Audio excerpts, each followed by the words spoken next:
আসসালামু আলাইকুম। বিশ্ব ইস্তেমার কাজ চলছে। এখানে 3-4টে লাইন হয়েছে।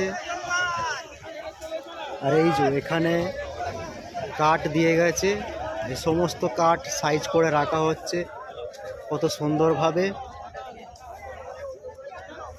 4টে লাইন আছে, সব হাতে হাতে মুহূর্তের মধ্যে কাজ হয়ে যাবে।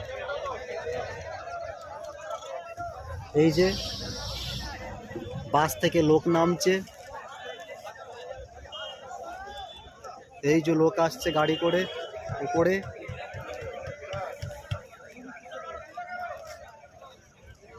এইভাবে কাজ চলছে ইনশাআল্লাহ। এটা এখানে একটা কাঠের কাজ করা হচ্ছে, কাঠ সাইজ করে রাখা হচ্ছে।